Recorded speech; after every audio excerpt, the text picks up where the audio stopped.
ایک viral video میں ایک بڑا دعویٰ سامنے آیا ہے، ایک ایسا دعویٰ جو بہت سے سوالات کھڑے کرتا ہے۔ سوال یہ ہے کہ کیا چین خفیہ طور پر ایران کی جنگی مشینری کو چلا رہا ہے؟ تو آئیے اسی مبینہ خفیہ سپلائی چین کی تہہ تک پہنچتے ہیں اور دیکھتے ہیں کہ اس میں کتنی سچائی ہے۔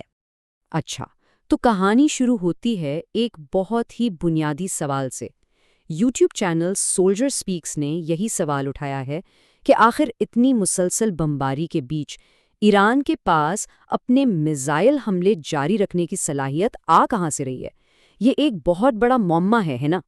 تو سب سے پہلی اور حیران کن بات یہ ہے کہ ایران کا میزائلوں کا جو ذخیرہ ہے وہ لگتا ہے کہ ختم ہی نہیں ہو رہا۔ ویڈیو کا کہنا ہے کہ یہ کوئی معمولی بات نہیں ہے، یہ اس طرف ایک صاف اشارہ ہے کہ انہیں کہیں سے لگاتار مدد مل رہی ہے۔ اور بس یہیں پر یہ ویڈیو ایک بہت بڑا ایک دھماکے خیز دعویٰ کرتی ہے۔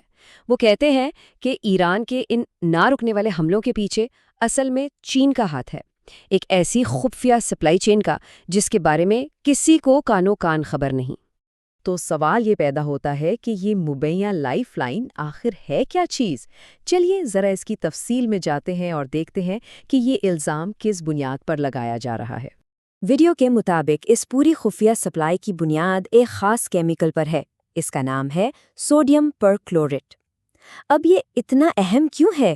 کیونکہ یہی وہ چیز ہے جو بیلسٹک میزائلوں کا ٹھوس ایندھن یعنی سالڈ راکٹ پروپیلنٹ بنانے میں استعمال ہوتی ہے۔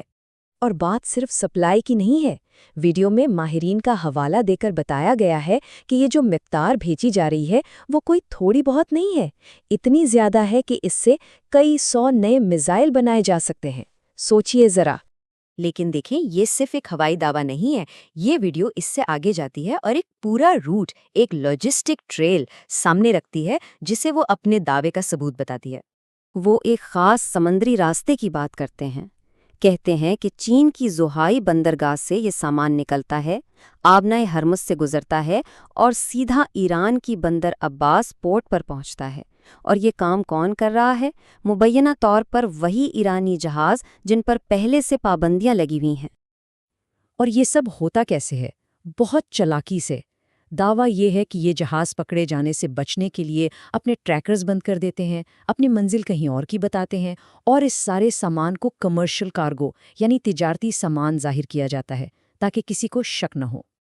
اچھا، تو اس پوری کارروائی کے پیچھے آخر سوچ کیا ہے؟ اس کا مقصد کیا ہے؟ ویڈیو اس حکمت عملی کو ایک بہت پرانے جنگی اصول سے جوڑتی ہے جسے سن تزو کی آرٹ آف وار میں بھی بتایا گیا ہے، یعنی پلازیبل ڈینائبلٹی، ایسی چال چلنا کہ پکڑے جانے پر صاف مکر جائیں۔ اور یہی اس حکمت عملی کا کمال ہے۔ دنیا کے سامنے چین امن کی بات کر رہا ہے، مذاکرات پر زور دے رہا ہے، لیکن پردے کے پیچھے ویڈیو کے مطابق وہی چین کمرشل کارگو کی آڑ میں میزائل کے پرزے بھیج کر اسی آگ کو ہوا دے رہا ہے۔ تو اس سب کا بڑا مقصد کیا ہے؟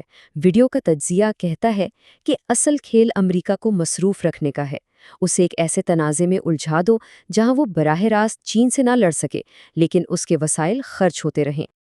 اور یہ جو مبینہ حکمت عملی ہے نا، یہ ایک بڑی تبدیلی کی طرف اشارہ کرتی ہے۔ ویڈیو کا کہنا ہے کہ یہ جنگ لڑنے کا ایک بالکل نیا طریقہ ہے جو ہمیں سمجھنا ہوگا۔ دیکھیں، پرانا طریقہ کیا تھا؟ سیدھا سیدھا ہتھیار بیچ دیے، لیکن یہ نیا ماڈل ہے۔ یہاں آپ ہتھیار نہیں بلکہ ہتھیار بنانے کا خام مال دے رہے ہیں۔ اس سے کیا ہوتا ہے؟ تنازع بھی چلتا رہتا ہے اور آپ پر سیدھا الزام بھی نہیں آتا، دشمن بھی الجھن میں رہتا ہے کہ ہو کیا رہا ہے۔ اب ذرا ایک قدم پیچھے ہٹتے ہیں اور اس ساری کہانی کو ایک بڑی تصویر میں رکھ کر دیکھتے ہیں، یعنی یہ جو الزامات ہیں یہ عالمی سیاست کے کھیل میں کہاں فٹ ہوتے ہیں۔ یہاں ویڈیو کا نقطہ یہ ہے کہ یہ کوئی چھوٹا موٹا الگ تھلگ واقعہ نہیں ہے، بلکہ یہ ایک بہت بڑی عالمی شطرنج کی بساط کا حصہ ہے۔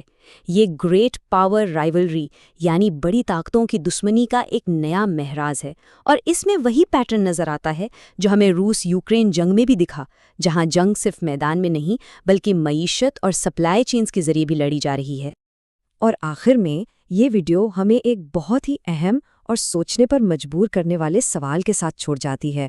سوال یہ ہے کہ کیا 21ویں صدی کی جنگوں کا انداز بدل گیا ہے؟ کیا اب لڑائیاں ٹینکوں اور جہازوں سے زیادہ سپلائی چینز میں لڑی جائیں گی؟ یہ واقعی ایک گہری بات ہے جس پر غور کرنا چاہیے۔